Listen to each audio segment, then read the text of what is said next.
السلام عليكم ورحمة الله وبركاته، أصدقائي وأحبابي ومتابعيني في كل مكان. ازيكم عاملين ايه؟ وحشتوني جدا جدا جدا.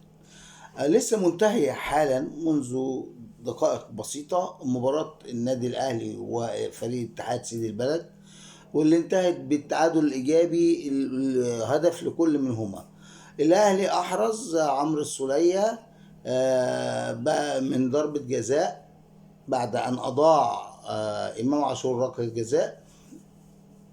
ثم في الدقائق الأخيرة تحديدا في الدقيقة 88 يتعادل الاتحاد بهدف في رعونة كبيرة وشديدة من مدافع النادي الأهلي، وعدم تقدير للمكان وللزاوية من الشناوي. أحرز منها اللاعب الاتحداوي هدف جميل مباغت، وانتهت المباراة 1-1.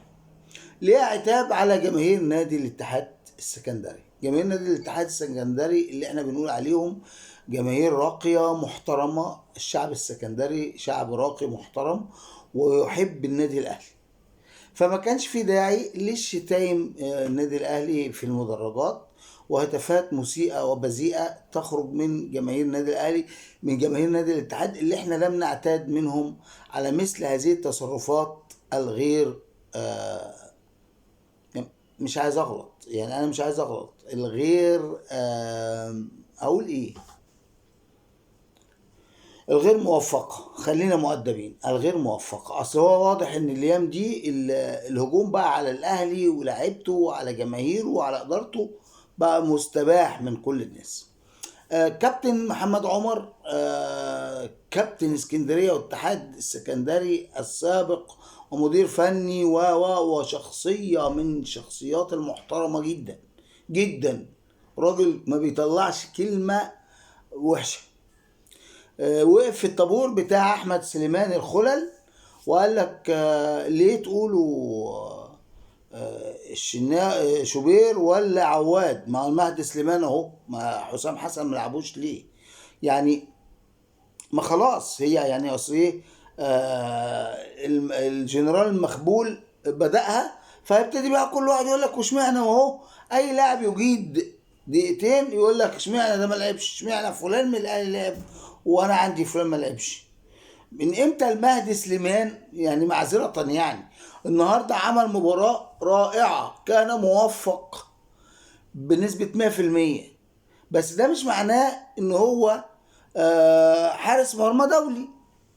يعني مش معناه ان هو يتقدم على مصطفى شوبير المرشح لاحسن حارس مرمى في افريقيا واحسن لاعب في افريقيا، بانه يتقدم عليه في اللعب.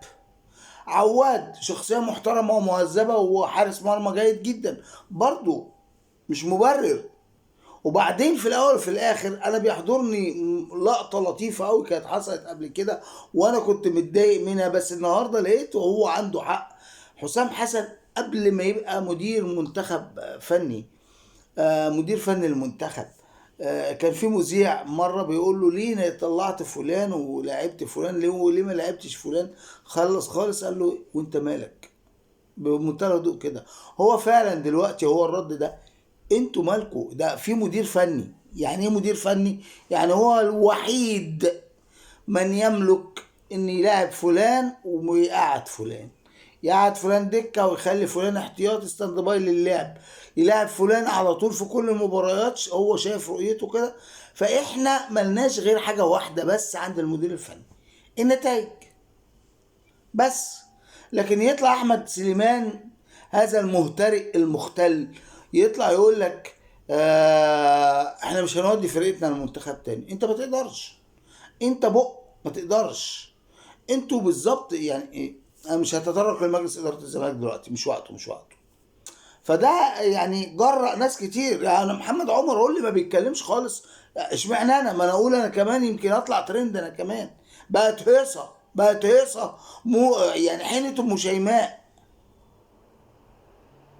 ولعيبه الاهلي اللي بتتهاون في المباراه، ما انا عايز اعرف مين صاحب فكره ان امام عاشور هو اللي سدد الكوره الاولانيه. في الملعب عمرو السولية، ازاي هو اللي سدد؟ مش هقول لك كهربا كان في الملعب، لا مش هقول لك كهربا، في حسين الشحات، ليه امام العاشور اللي يسجل؟ يعني ابسط حاجه يعني. في رامي ربيعه، ليه امام عاشور هو اللي سجل؟ ويا ريته سجل، ولا شاط بين الثلاث خشبات، ده شاط في الشلاحات. لا احنا بنلعبش عشان الامنيات نحقق رغبات لاعب، لا احنا بنلعب لنتيجتنا لمكسبنا، مش عشان انا اكيد فرقة تانية وابسط لاعب عندي فاضيع عليا فرصة الثلاث نقاط. لا معلش، نتمنى ان الامور دي ما تتكررش تاني. وبعدين احنا بنلعب في الدوري ده دور واحد، اي نعم ان شاء الله احنا طبيعي باذن الله، وده العدل والمنطقي ان احنا نبقى في مقدمة الصفوف، لكن ما ينفعش يبقى بيراميدز، فريق بيراميدز متصدر الدوري من تالت اسبوع واحنا لا، ما ينفعش، عيب عيب عيب عيب فعلا. فوقوا والعبوا بعقولكم مش بقلوبكم، بعقولكم مش بقلوبكم، انزعوا الحب والمرضية والعبوا للنتيجة مش لمرادات اللاعب. مرادات الجمهور أهم من اللاعب، مرادات الجمهور وإسعاد الجمهور أهم من اللاعب. اللي ده اسمه لاعب. عندك الجماهير لا تقل عن 80 مليون مصري. راجعوا اموركم. المباراة شفنا النهاردة كان في عدم تركيز في انهاء الهجمات، مش باص كتير، ولكن حابب اشكر طاهر محمد طاهر اللي هو مستمر في اللعب على نفسه عشان يظهر بالمظهر اللائق. كان مجيد جدا طاهر محمد طاهر. النهارده كان في باصات من رامي ربيعة مؤثرة جدا، وواضح ان هم متمرنين عليها كويس. حابب تاني نرجع نسترجع الذكريات تاني، نقول لكولر والله والله والله التغييرات يا مارسيل كولر حد يفهمه يا جماعه، حد يكلمه عشان هو سويسري ما بيفهمش بالعربي، يقولوا ان التغييرات دي مش بفلوس، ولو بفلوس النادي اللي بيدفعها مش انت اللي بتدفعها من جيبك. وبلاش بقى الحصه الرسميه والاساسيه هتغير بعد دقيقه 70. اللاعب عقبال ما يسخن بيكون الماتش خلص. انت بتنزل لي اخر ربع ساعه قفشه، اخر ربع ساعه بيرسي تاو، وبعدين فين بقيه التغييرات؟ فين الناس؟ فين الناس؟ وتنزل لي واحد فاضل 5 دقايق وتنزله ولا بعد ما الماتش دخل فينا جون التعادل. حرام عليك يا مارسيل، حرام عليك يا مارسيل يا كولر، اتقي الله في جماهير الاهلي. شكرا، سلام عليكم.